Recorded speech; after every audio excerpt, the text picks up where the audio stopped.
Assalamualaikum warahmatullahi wabarakatuh. Sobat muslim semuanya, apa kabar? Saya doakan semuanya sehat walafiat. Amin, amin ya robbal alamin.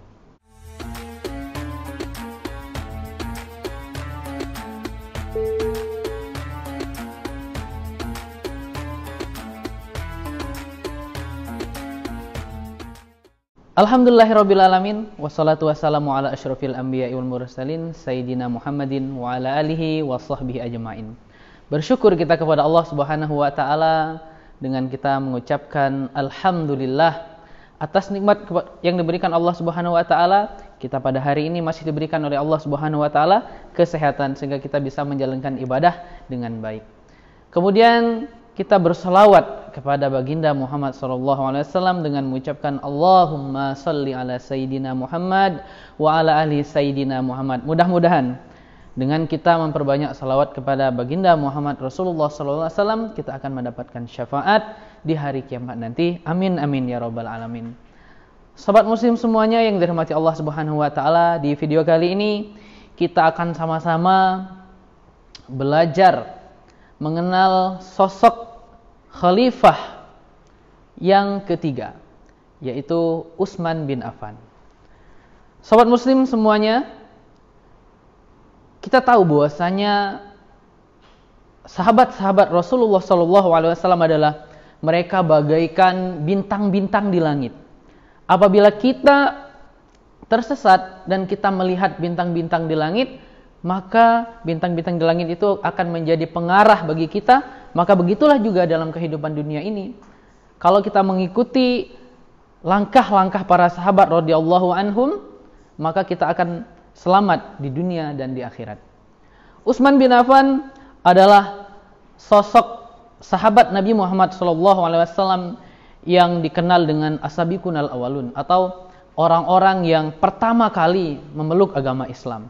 Tentunya orang-orang yang pertama kali memeluk agama Islam adalah orang yang imannya sudah tidak diragukan lagi kepada Allah dan Rasulnya.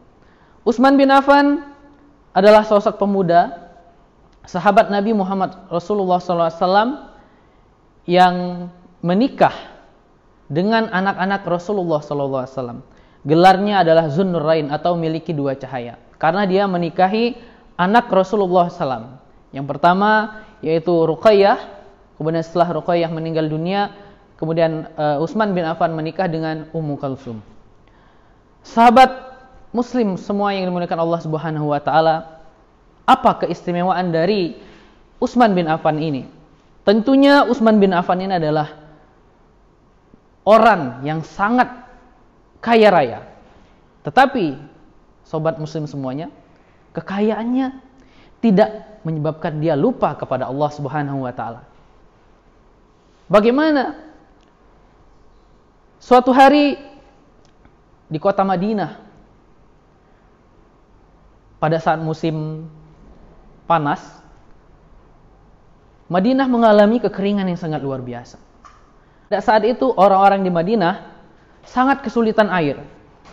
Mereka sangat membutuhkan sumber air minum. Sementara itu hanya ada satu sumur di sekitar mereka, yaitu sumur yang dimiliki oleh seorang pria Yahudi.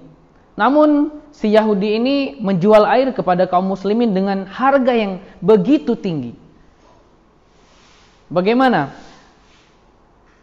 jika kondisi kita, jika kita berada pada zaman itu?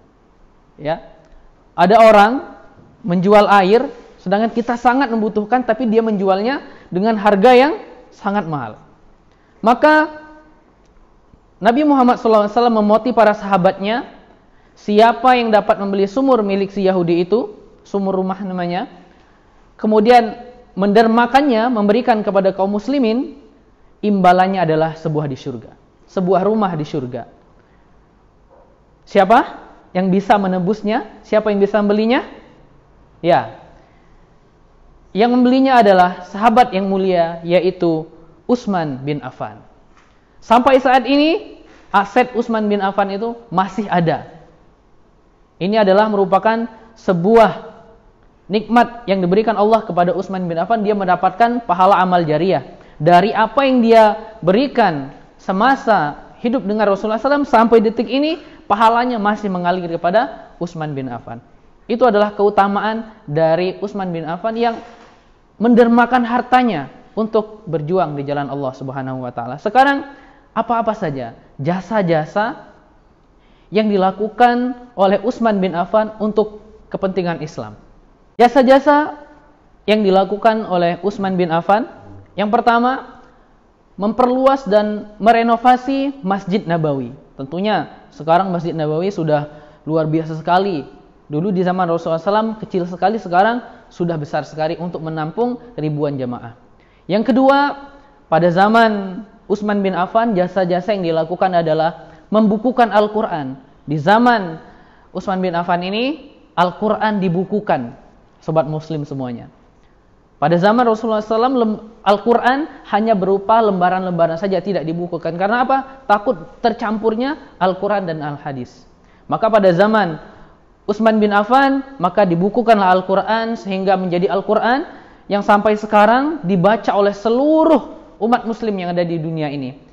Yaitu dikenal dengan Mushaf Utsmani yang sering kita baca.